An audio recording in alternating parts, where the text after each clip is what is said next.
Doctor Puttaraj ಗವಾಯಿಗಳ ಪುಣ್ಯ ಸ್ಮರಣೋತ್ಸವದ ನಿಮಿತ್ತವಾಗಿ ಅನ್ನ ಸಂತರ್ಪಣೆ. ಗದಗ ನಗರದ ಡಿಸಿ ಸರ್ಕಲ್ ಬಳಿ ಹುಬ್ಬಳ್ಳಿ ರಸ್ತೆಯಲ್ಲಿ ಡಾಕ್ಟರ್ ಪಂಡಿತ್ ಪುಟ್ಟರಾಜ್ ಗವಾಯಿ ಇವರ 14ನೇ ವರ್ಷದ ಪುಣ್ಯ ಸ್ಮರಣೋತ್ಸವ ಕಾರ್ಯಕ್ರಮ ಜರುಗಿದೆ. ಪುಣ್ಯ ಸ್ಮರಣೋತ್ಸವದ ಅಂಗವಾಗಿ ಮಹಾ ಅನ್ನ ಸಂತರ್ಪಣೆ ಕಾರ್ಯಕ್ರಮ ಜರುಗಿದೆ. ಭಕ್ತರಿಗೆ ಗೋಧಿ ಹುಗ್ಗಿ ಹಾಗೂ ಅನ್ನ ಸಾಂಬಾರ್ ಊಟದ ವ್ಯವಸ್ಥೆಯನ್ನು ಕೂಡ ಏರ್ಪಡಿಸಲಾಗಿತ್ತು. ಇನ್ನು ಕಾರ್ಯಕ್ರಮದಲ್ಲಿ ಸಹಸ್ರಾರು ಭಕ್ತರು ಸೇರಿ ಆಟೋ ಚಾಲಕರು, ಸಾರ್ವಜನಿಕರು, ವಿದ್ಯಾರ್ಥಿಗಳು ಹಾಗೂ ವಿವಿಧ ಇಲಾಖೆಗಳ ಸರ್ಕಾರಿ ನೌಕರರು, ವಿವಿಧ ಸಂಘ ಸಂಸ್ಥೆಗಳ ಪದಾಧಿಕಾರಿಗಳು ಪಾಲ್ಗೊಳ್ಳುವ ಮುಖೇನ ಡಾಕ್ಟರ್ ಪುಟ್ಟರಾಜ್ ಗವಾಯಿ ಅವರ ಭಾವಚಿತ್ರಕ್ಕೆ ಕೈಮುಗಿದು ಶ್ರೀಗಳ ಆಶೀರ್ವಾದವನ್ನ ಪಡೆದುಕೊಂಡು ಸಿಹಿ ಗೋಧಿ ಹುಗ್ಗಿಯೊಂದಿಗೆ ಅನ್ನ ಪ್ರಸಾದ ಸವಿದಿದ್ದಾರೆ. ಚಂದ್ರಶೇಖರ್ ಸೋಮಣ್ಣವರ ಗಜಗ.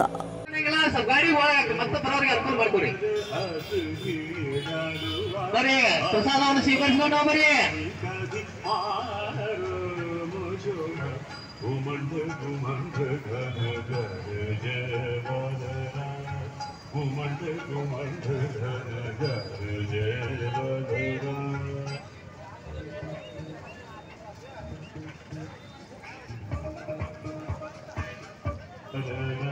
ಹಲೋ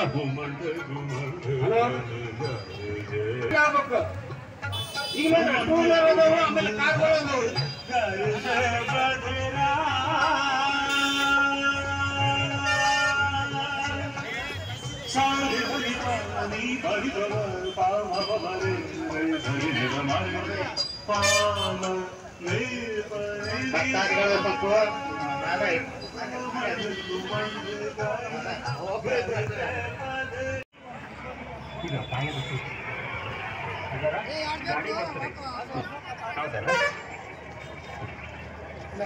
ಸ್ವಲ್ಪ ಮುಂದ್ಸರಿ ಹಾಕರ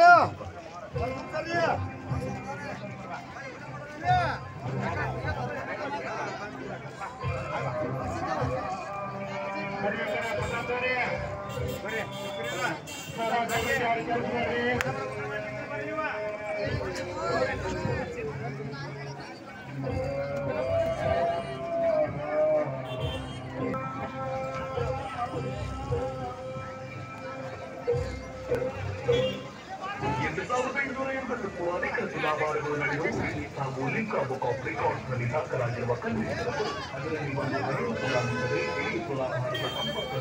ಪಂಡಿತ ಪುಟ್ಟರಾಜ ಗವಾಯಿಗಳು ಕರ್ನಾಟಕ ಮತ್ತು ಹಿಂದೂಸ್ತಾನಿ ಸಂಗೀತಕ್ಕೆ ಇಡೀ ವಿಶ್ವಕ್ಕೆ ಗಾಯಕರನ್ನ ಕೊಟ್ಟವರು.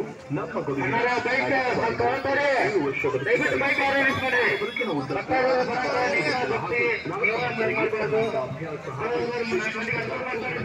ತಮ್ಮ ಜೀವನವನ್ನ ತಿಳಿಸಿದ್ದಾರೆ. ಕನ್ನಡಿಗರವರ ನಟ ಡಾಕ್ಟರ್ ಗವಾಯಿಗಳ ಬಳಿ 3 ತಿಂಗಳ ಕಾಲ ಶಿಕ್ಷಣ ಪಡೆದು ನಂತರ ರಾಷ್ಟ್ರ ಪ್ರಶಸ್ತಿ ಪಡೆದಿದ್ದು ಇತಿಹಾಸ. ಮುಂದೆ ಗಾನಯೋಗಿ ಪಂಡಿತ ಪಂಚಾಕ್ಷರಿ ಗವಾಯಿ ಅವರ ಹೆಸರಿನಲ್ಲಿ ನಿರ್ಮಾಣವಾದ ಕನ್ನಡ ಚಲನಚಿತ್ರದಲ್ಲಿ ಗಾಯಕರಾಗಿ ಗಾನಯೋಗಿ ಗವಾಯಿ ಬಗ್ಗೆ ಗೀತೆಯನ್ನ ಹಾಡುವ ಮೂಲಕ ತಮ್ಮ ಭಕ್ತಿಯನ್ನ